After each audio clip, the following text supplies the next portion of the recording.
أما بعد أعوذ بالله من الشيطان الرجيم بسم الله الرحمن الرحيم ما زاغ البصر وما طغى صدق الله مولانا العظيم وفي شان حبيبه مخبرا وعامرا إن الله وملائكته يصلون على النبي يا أيها الذين آمنوا صلوا عليه وسلموا تسليما اللهم صل على سيدنا ومولانا محمد وعلى آله وصحبه وبارك وسلم الصلاة والسلام عليك يا سيدي يا رسول الله وعلى آلك وأصحابك يا سيدي يا حبيب الله.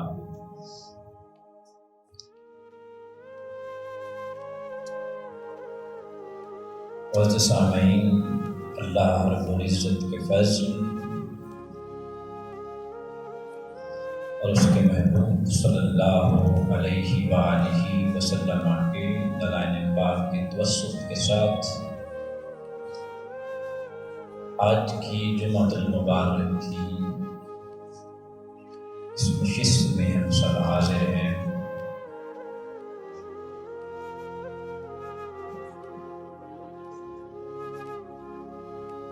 پچھلے ہم دو چار جمعۃ المبارک سے نبی صلی اللہ علیہ وآلہ وسلم کے بچپن کے معجزات کا ذکر کر رہے ہیں۔ ویسے ماہ ربیع ثانی شروع ہے،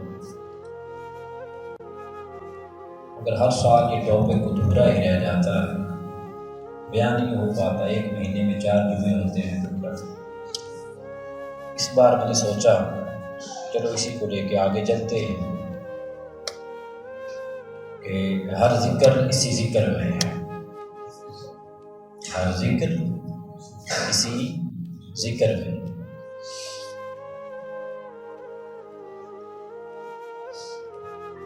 سورہ نجم کی جو آیہ کریمہ تلاوت کی ہے، اللہ رب العزت نے فرمایا ما زاغ البصر وما طغى۔ اس میں آقا صلی اللہ علیہ وآلہ وسلم کی آنکھ مبارکہ کا ذکر ہے کہ اللہ پاک کا جب معراج کی رات دیدار کیا تو اللہ پاک نے فرمایا کہ اس محبوب کی آنکھ ایسی ہے کہ نہ یہ کسی طرف پھری ہے اور نہ ہی یہ آنکھ حد سے بڑی۔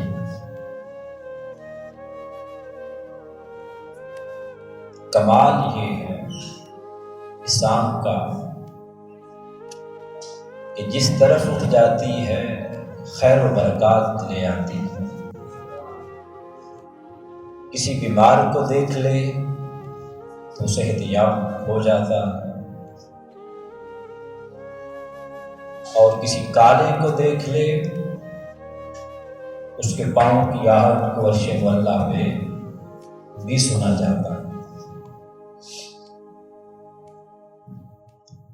پھر آقا صلی اللہ علیہ وآلہ وسلم نے فرمایا، عائشہ صدیقہ رضی اللہ تعالی عنہا سے مروی ہے، وہ فرماتی ہیں کہ آقا صلی اللہ علیہ وآلہ وسلم نے فرمایا کہ میں تاریکی میں بھی ایسے ہی دیکھتا ہوں جیسے میں دن کے اجالے میں دیکھتا ہوں۔ پھر جو بخاری اور مسلم کی روایت ہے حضرت ابو ہریرہ رضی اللہ تعالی عنہ سے، انہوں نے فرمایا کہ آقا صلی اللہ علیہ وآلہ وسلم نے فرمایا خدا کی قسم، صحابہ اکرام سے خطاب، تمہارے رکوع اور تمہارے سجود بھی مجھ سے مخفی نہیں۔ کہ تم جو رکوع و سجود جس حال میں کرتے ہو میں انہیں بھی جانتا ہوں۔ پھر آقا صلی اللہ علیہ وسلم نے فرمایا کہ جیسے میں اپنے سامنے دیکھتا ہوں ایسے ہی اپنے پیچھے بھی دیکھتا ہوں۔ پھر فرمایا میں پوری دنیا کو اپنے ہاتھ کی طرح دیکھتا ہوں۔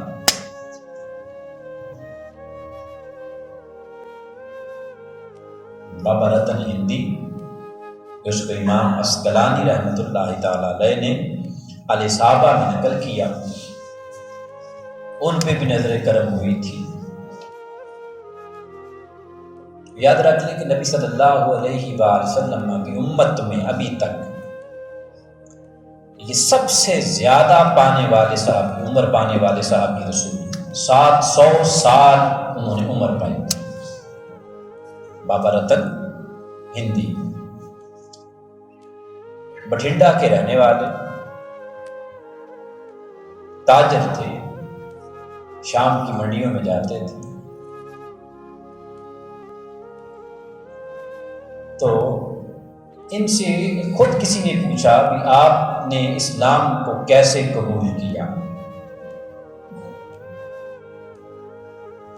انہوں نے فرمایا کہ ایسے ہوا کہ میں تجارت کی غرض سے شام جاتا تھا، ایک بار ایسے گیا تو چلتے چلتے مکہ پاک جا پہنچا۔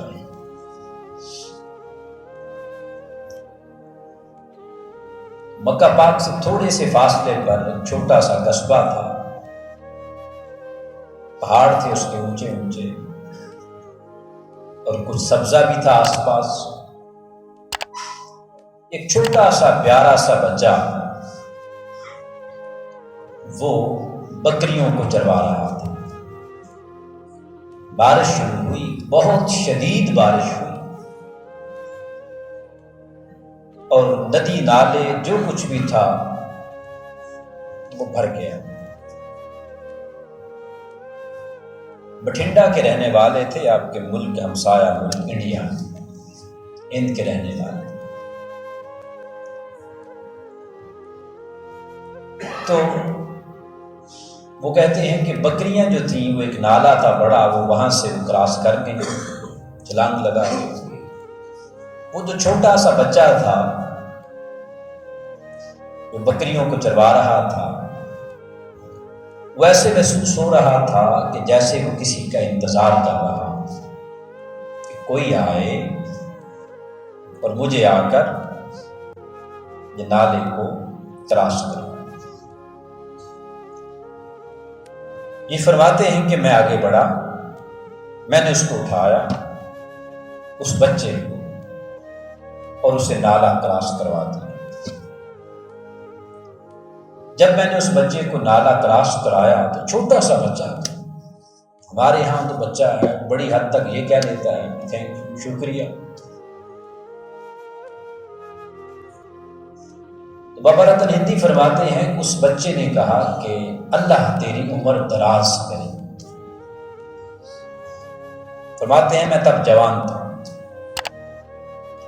کہتے ہیں 7 بار اس بچے نے میری طرف دیکھا، 7 بار ہی زبان مبارکہ سے یہی نکلا اللہ تیری عمر کو دراز کرے، تیری عمر کو دراز۔ 7 بار اس بچے نے کہا۔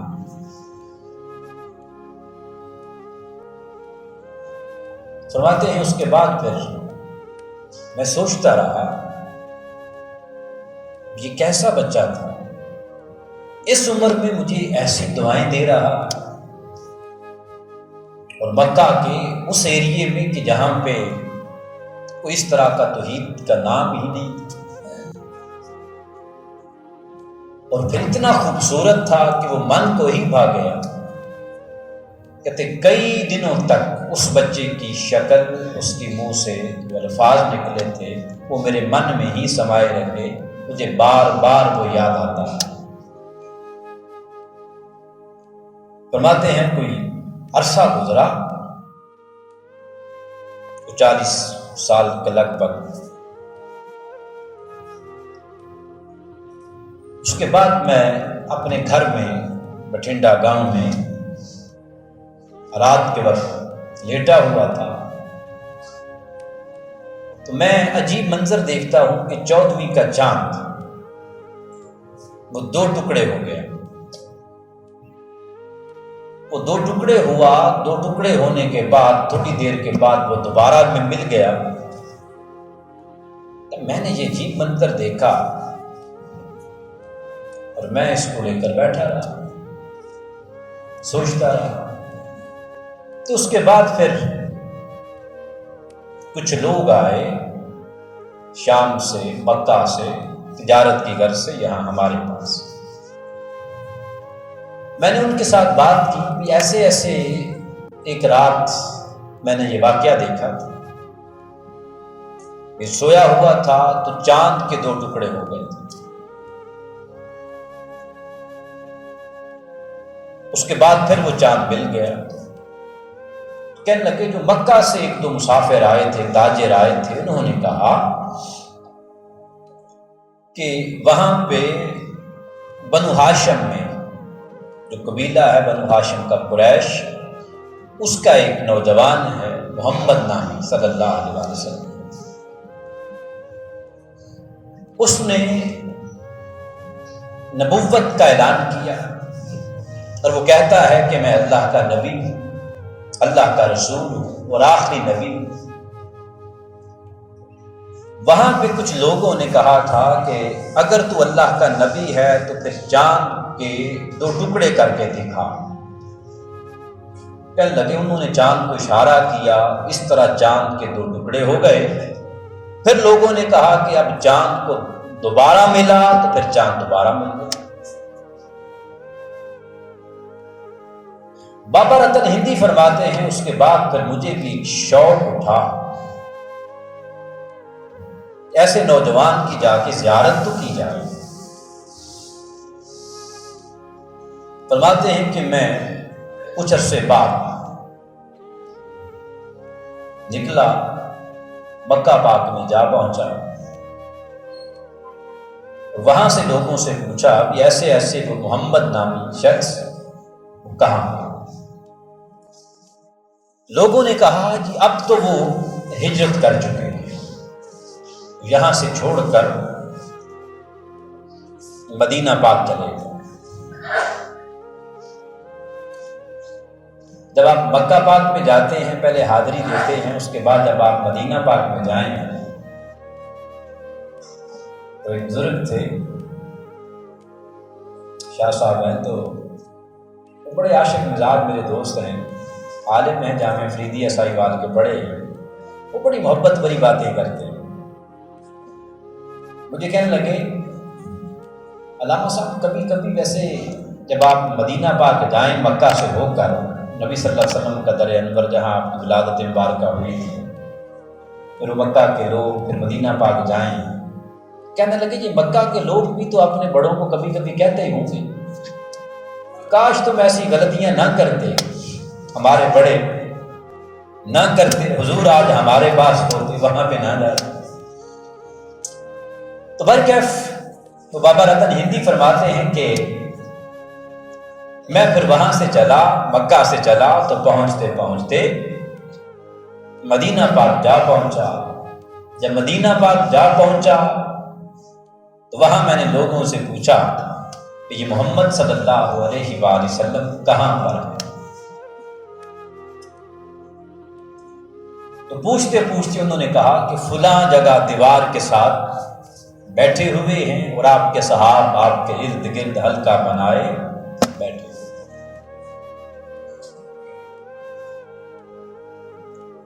بابا رتن ہندی فرماتے ہیں میں جب حضور صلی اللہ علیہ وآلہ وسلم کے پاس پہنچا تو مکہ سے مدینہ تک پہنچتے پہنچتے میں نے آقا صلی اللہ علیہ وآلہ وسلم کی ذات گرامی کے بارے میں بہت کچھ سن لیا کہ وہ ہمیشہ سچ بولتے, دوسروں کا خیال کرتے, اپنی انا میں نہیں رہتے, خوش اخلاق بھی, بڑے جابر کے ساتھ بھی مہذب گفتگو کرتے, اخلاق میں ایسے اعلیٰ ہیں اور ایسے عرفہ ہیں کہ کوئی بھی ان کی مثال ہے ہی نہیں زمانے کے. فرماتے ہیں کہ جب حضور علیہ السلام کی بارگاہ مقدسہ میں جا پہنچا تو میں نے وہاں پر پہنچ کر آپ کو سلام عرض کیا، آقا صلی اللہ علیہ وسلم نے سلام کا جواب دیا۔ کہتے ہیں کہ میں نے چونکہ سنا تھا کہ وہ کفار نے، مکہ کے لوگوں نے یہ کہا تھا معجزہ دکھائیں، تو نبی جو ہوتا ہے ان کے پاس معجزات ہوتے ہیں، تو میں نے بھی عرض کر دیا یا رسول اللہ صلی اللہ علیہ وسلم مجھے بھی اپنی نبوت کا کوئی معجزہ دکھائیں۔ آپ بھول چکے تھے وہ واقعہ بچپن کا۔ تو کہتے ہیں کہ پھر آقا صلی اللہ علیہ وآلہ وسلم نے فرمایا کہ تیرے لیے وہ بچپن کا معجزہ ہی کافی ہے جو میں نے تمہیں 7 بار کہا تھا، اللہ تیری عمر کو دراز کرے، تیری عمر کو دراز کرے، تیری عمر کو دراز کرے۔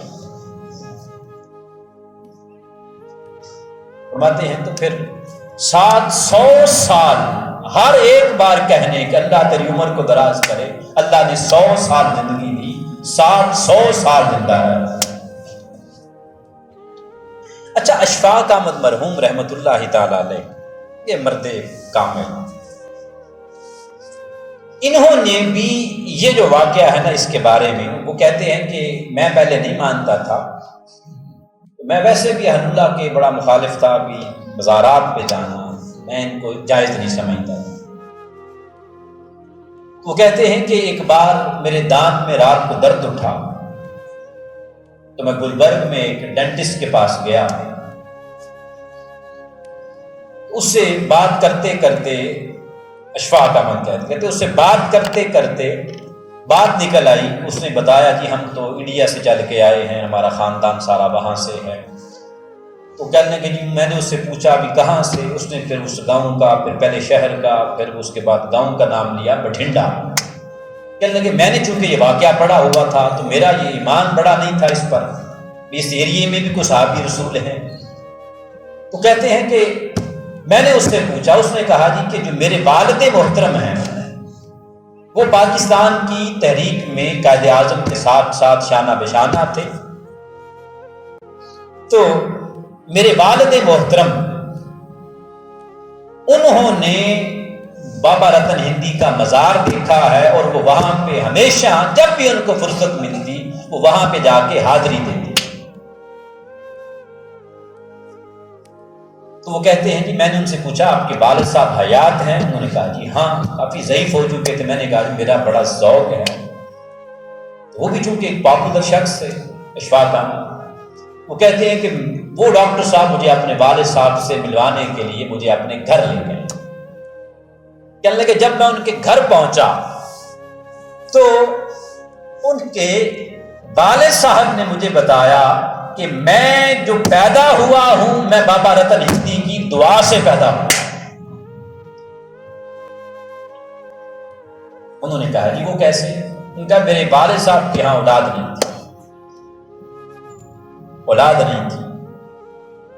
تو اس کے بعد میرے والد صاحب بڑا پھرتے رہے، 40 سے 50 کے ارد گرد ان کی ایج ہو گئی، بڑے پریشان تھے اولاد کے معاملے میں۔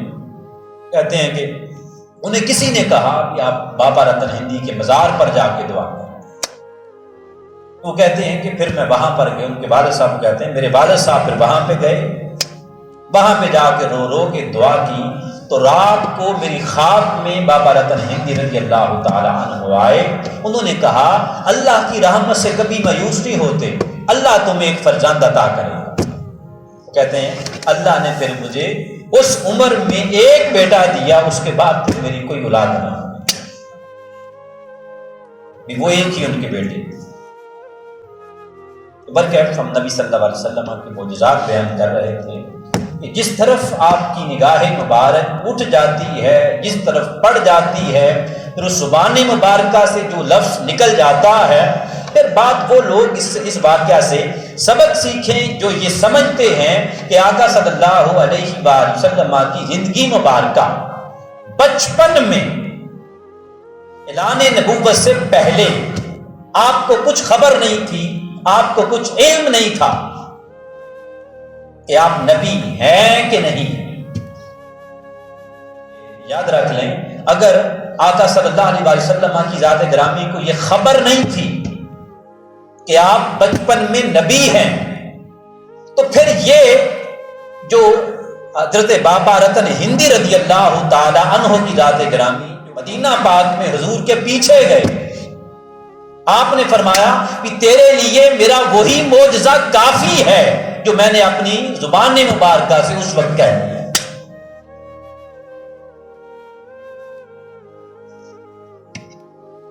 آئیے، عمر مبارک جب 12 سال ہوئی،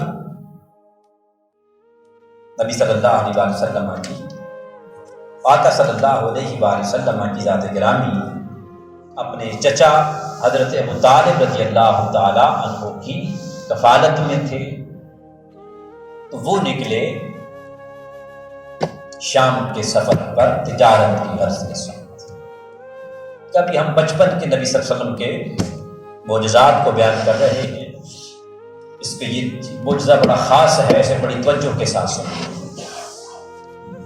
عمر مبارک 12 برس تھی تو آپ کے چچا نے ارادہ کیا شام کے سفر کا. سیرت ابن ہشام میں یہ واقعہ بڑی تفصیل کے ساتھ نقل ہے، اور تفسیر تبری کے اندر امام جلال الدین سیوطی رحمۃ اللہ تعالی علیہ نے بھی اس کو لیا ہے، مگر اختصار کے ساتھ الخصائص الکبریٰ کے اندر. امام ترمذی رحمۃ اللہ تعالی علیہ نے بھی اس کے کچھ احوال اپنی کتاب کے اندر نقل کیے. آپ کے چچا جانے لگے شام کے سفر کے لیے. 12 سال لگ بھگ عمر مبارک تھی. آپ صلی اللہ علیہ وسلم نے فرمایا، چچا اب پیچھے آپ کے علاوہ میرا یہاں پہ کون ہے؟ میں یہاں کس کے پاس رہوں گا؟ مجھے بھی اپنے ساتھ لے چلیے. انہوں نے کہا ٹھیک ہے بھتیجے آ جائیں. اب نبی صلی اللہ علیہ وسلم کی ذات گرامی اس قافلے کے ہمراہ شام سے تھوڑا سا پہلے بصرہ نامی ایک ٹاؤن تھا، قصبہ تھا، وہاں پر وہ بحیرہ راہب تھا، ایک چرچ تھا، اور اس کا جو سمجھیں عالم تھا یا اس کا متولی تھا ایک راہب تھا جس کا نام بحیرہ تھا. اسے بحیرہ بھی پڑھتے ہیں، بحیرہ بھی پڑھتے ہیں، دونوں اعراب کے ساتھ آ رہے ہیں. اب اس کی وہ یاد رکھ لیں کہ وہ اپنے زمانے کا سب سے بڑا عالم تھا. عیسائیت میں، یہودیت میں سب سے بڑا عالم وہ تھا. مذہباً وہ عیسائی تھا، یہودی بھی اسے اپنا رہبر مانتا. اب وہ کرتا کیا تھا، دن کو رات کو تو اس کا کام تھا کہ درس و واز کرتا، اللہ کی بندگی میں مصروف رہتا. دن کو وہ کیا کرتا کہ صبح کے وقت بالخصوص اور جب شام ہوتی اس وقت وہ جو قافلے چل کے مکہ سے شام کی طرف آ رہے ہوتے ان کو ضرور دیکھتا. بڑے لوگ ان سے پوچھتے یہ جو قافلے ادھر سے آتے ہیں تو انہیں بڑے غور سے دیکھتا ہے، جو ادھر سے جاتے ہیں ان کو نہیں دیکھتے. وہ آگے سے بس خاموش ہو جاتا. دیکھتا ایسے تھا جیسے اسے کسی کا انتظار.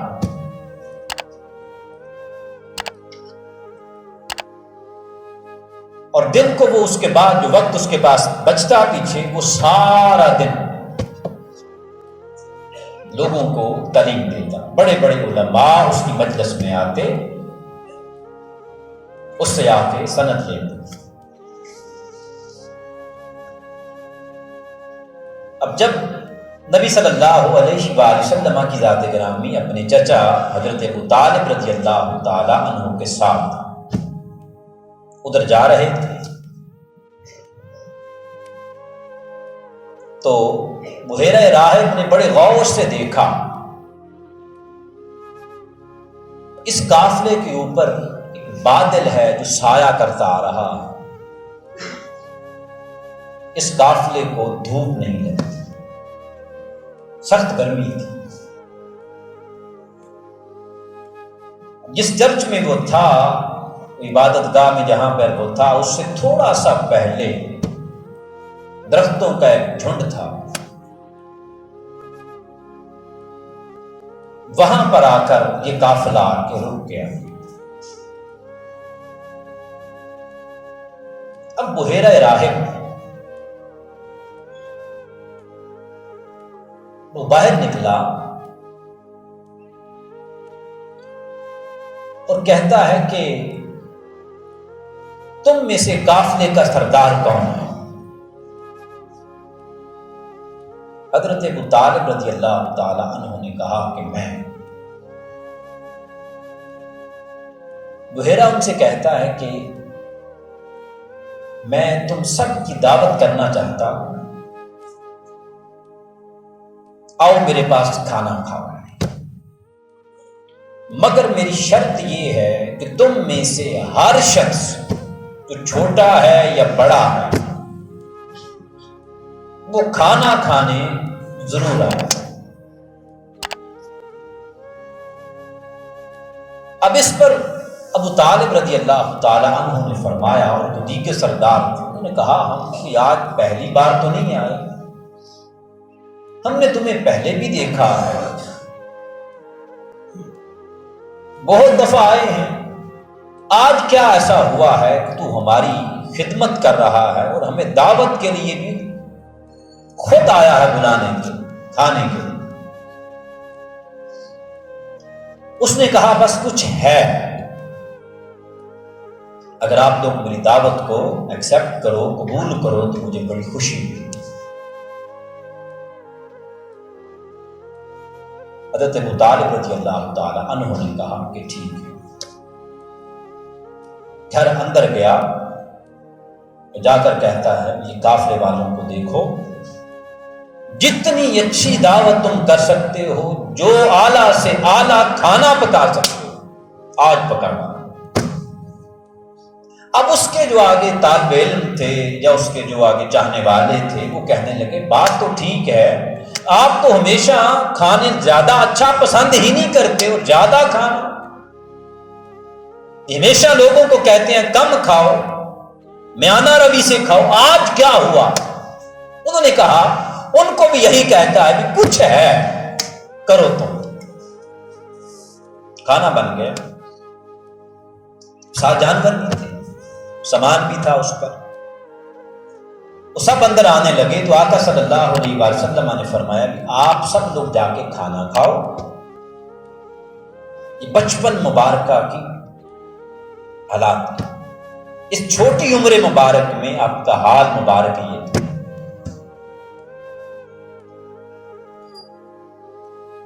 تو میں باہر جانوروں کی رکھوالی کرتا ہوں، میں بعد میں کھانا کھاتا۔ یہ بچپن سے لے کے جوانی تک میرے آقا کا حال یہی رہا۔ دودھ پینے کا واقعہ سنا نا آپ نے، صحابی رسول حاضر ہوئے، یا رسول اللہ بھوک لگی ہے، 70 صحابہ اکرام بھوکے حضور کی بارگاہ میں، بس تھوڑا سا پیالہ آیا پانی کا۔ درس ملتا ہے نا، ہم وہ لینے کی کوشش ہی نہیں کرتے، اور عاشق رسول ہیں۔ آقا صلی اللہ علیہ وسلم نے کیا کیا تھا، ایک گھونٹ بھرا، اس کے بعد کہا لو بھی سارے پیتے جاؤ پیتے جاؤ پیتے جاؤ۔ جب سب نے پیٹ بھر کے پی لیا، آخر میں بچا، اسے پھر خود پیا۔ امام الانبیاء اپنے صحابہ کا جھوٹا خود پی رہا، ہم نفرت کرتے ہیں اور پھر چاہتے ہیں کہ دل کے اندر ایمان بھی آئے، سلامتی بھی آئے، پھر نعرہ لگاتے ہیں عشق رسول۔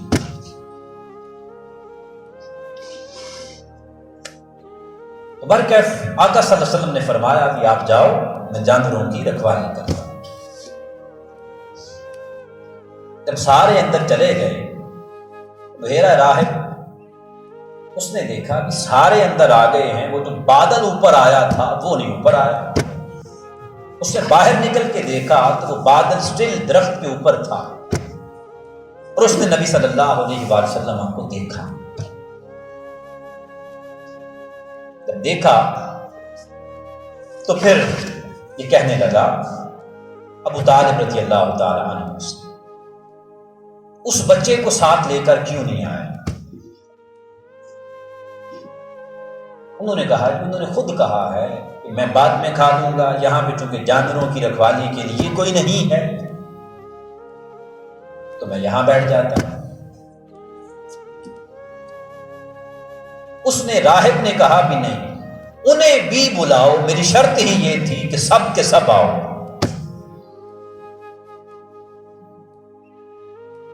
اب جب حضور صلی اللہ علیہ وآلہ وسلم کو بلایا گیا، بحیرہ راہب جو کسی کے لیے کھڑا نہ ہوتا تھا، سب اس کا ادب کرتے، یہ حضور کے لیے کھڑا ہو گیا اور اپنی نشست میں اپنے ساتھ حضور کو بٹھایا۔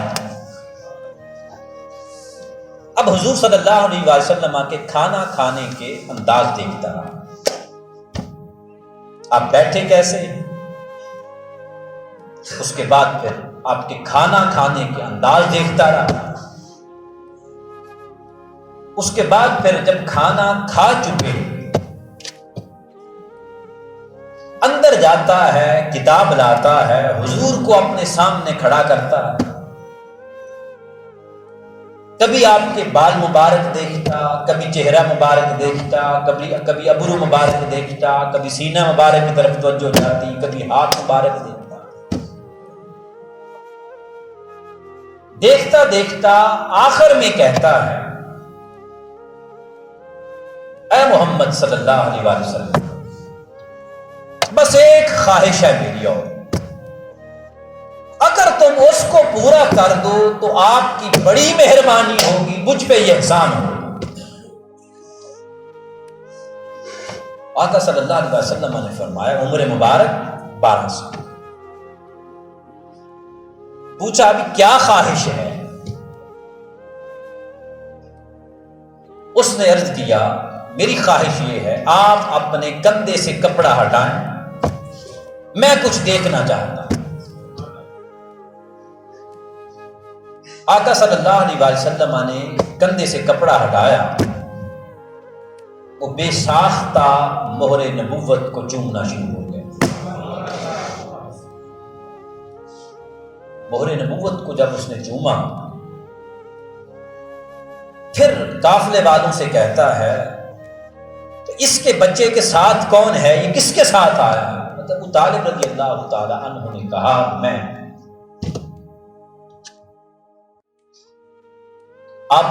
اس نے بحیرہ نے کہا، آپ کا یہ کیا لگتا ہے؟ انہوں نے کہا میرا بیٹا ہے، کیونکہ والد صاحب آپ کے ولادت سے قبل ہی دنیا سے چلے گئے۔ انہوں نے کہا میرا بیٹا ہے، بچوں کی طرح رکھتا۔ اس بحیرہ نے کہا اس کا والد تو نہیں ہو سکتا، مجھے بات سچ بتا۔ انہوں نے بتا دیا اب ان کے والد میرے بھائی دنیا سے چلے گئے ہیں، تو چونکہ پرورشنے والا اور کوئی نہیں ہے تو میں ہی انہیں اپنا بیٹا کہتا ہوں، بچوں کی طرح انہیں رکھتا ہوں، یہ میرا بھتیجا۔ اس نے کہا ہاں تو نے سچ کہا۔ اب امام ترمذی رحمت اللہ تعالی علیہ فرماتے ہیں، اس کے بعد پھر ابو طالب رضی اللہ تعالی عنہ نے اس سے پوچھا کہ تو اتنی عزت اس بچے کی کر رہا ہے، کیوں کر رہا؟ اور دیگر جو لوگ تھے ادارے کے انہوں نے بھی کہہ ڈالا کہ بتائیے تو صحیح، نہ اس سے قبل آپ نے کسی کی دعوت کی، نہ اتنا کسی کو پروٹوکول دیا، اس بچے کی وجہ سے سب کو عزتیں بھی دے رہا ہے، مال بھی دے رہا ہے، کھانے بھی پیش کر رہا ہے، کیا معاملہ ہے؟ تو امام ترمذی فرماتے ہیں اس پر بحیرہ نے کہا کہ معاملہ یہ ہے، یہ بچہ عام نہیں ہے، یہ رحمت للعالمین، یہ بچہ رحمت للعالمین ہے اور یہ آخری نبی ہے۔ انہوں نے کہا کہ تیرے اس قول کی دلیل کیا ہے؟ انہوں نے تورات کو، انجیل کو سامنے کھول دیا، انہوں نے کہا یہ دیکھ لو جتنی نبوت کی علامات اس میں لکھی ہیں کہ ایسے وہ چلے گا، ایسے وہ بیٹھے گا، ایسے وہ کھائے گا، ایسے اس کے نئے نقشے ہوں گے، وہ سب کے سب اللہ نے پہلے اس کے اندر درج کر دیے ہیں۔ اس لیے میں نے جان لیا یہی نبی آخر الزمان۔ اللہ پاک نے دوسرے سپارے کے جو پہلے پیج پہ تقریباً آخری آیت ہے اس میں اللہ پاک نے فرمایا الذین آتیناہم الکتاب یعرفونہ کما یعرفون ابناءہم، کہ یہ اہل کتاب اس رسول صلی اللہ علیہ وآلہ وسلم کو ایسے جانتے ہیں جیسے کہ ماں اپنے بچوں کو جانتی ہے۔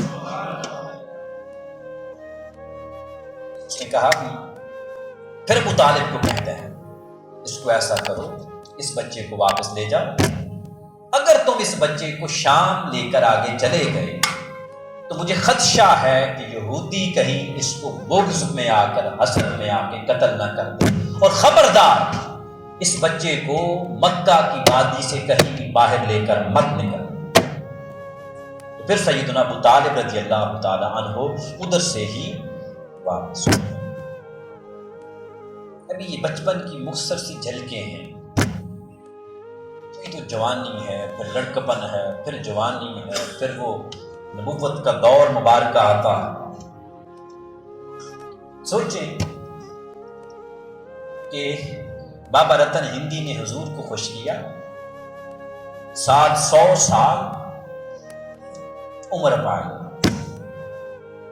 یہ جو واقعات نقل کرتے ہیں اس سے کیا ہوتا ہے، ذہن میں کبھی سوال آئے، ویسے بڑے بے حس لوگ ہیں، ان سے کیا ملتا ہے، کیا ہوتا ہے؟ تو یہی کچھ ہوتا ہے جو حضرت عیسیٰ علیہ السلام کے واقعے معجزات جب آپ قرآن میں پڑھتے ہیں، اب یہ تو نہیں کہہ سکتے سورہ مریم کو چھوڑ دو پڑھنے سے پہلے، کیا ملتا ہے؟ حضرت عیسیٰ کی پیدائش کا ذکر ہے، حضرت یحییٰ کی پیدائش کا ذکر ہے۔ اب اللہ سے پوچھنے کے باری تعالیٰ یہ عیسیٰ کی، یحییٰ کی، ابراہیم کی، موسیٰ کی تو نے پیدائش کے واقعات لکھے ہیں، ہم نے پڑھ کے کیا کرنا ہے؟ وہی کرنا ہے جو ادھر سے ملتا ہے، ادھر سے تھوڑا سا کم ملتا ہے، ادھر سے جو ملتا ہے بے بہا ملتا ہے۔ حضور کو خوش کریں، اور آقا صلی اللہ علیہ وسلم کو خوش کرنے کا بہترین ذریعہ حضور پر درود و سلام ہے۔